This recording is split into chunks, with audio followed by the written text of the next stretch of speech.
দর্শক, আবহাওয়ার খবর জানতে সরাসরি চলে যাচ্ছি সহকর্মী ফারিহা সাজনিনের কাছে। ফারিহা, আজকের আবহাওয়া নিয়ে আপনার কাছে কি তথ্য আছে আমাদের জানান?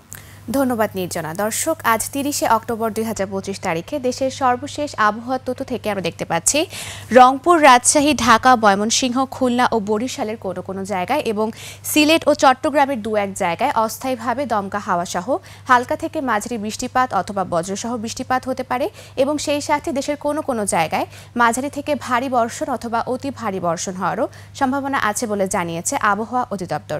আজ ছাড়া দেশের দিন ও রাতের তাপমাত্রা প্রায় 1 থেকে 2 ডিগ্রি সেলসিয়াস কমে যেতে পারে।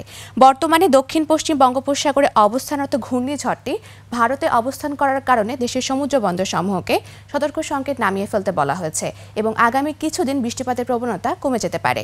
বর্তমানে বিশেষ কিছু অঞ্চলের তাপমাত্রা যদি আমরা দেখে থাকি তাহলে সিলেট, ঢাকা ও কুমিল্লায় রয়েছে 28 ডিগ্রি সেলসিয়াস, খুলনায় রয়েছে 27 ডিগ্রি সেলসিয়াস এবং রাজশাহীতে রয়েছে 26 ডিগ্রি সেলসিয়াস।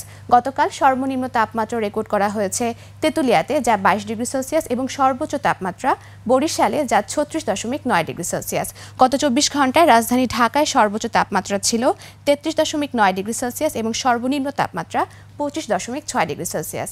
আজ ঢাকার আকাশ আংশিক মেঘলা থাকতে পারে এবং দক্ষিণ অথবা দক্ষিণ পূর্ব দিক থেকে ঘন্টায় 8 থেকে 12 কিলোমিটার বেগে বাতাস প্রবাহিত হতে পারে। আজ সকাল 6টা অনুযায়ী ঢাকার বাতাসের আপেক্ষিক আর্দ্রতা নির্ণয় করা হয়েছে 95% এবং আজ ঢাকায় সূর্যাস্ত হবে সন্ধ্যা 5টা বেজে 21 মিনিটে। দর্শক, এ ছিল আমাদের আজকের আবহাওয়ার তথ্য। ফিরে যাচ্ছি নির্জনার কাছে। নির্জনা।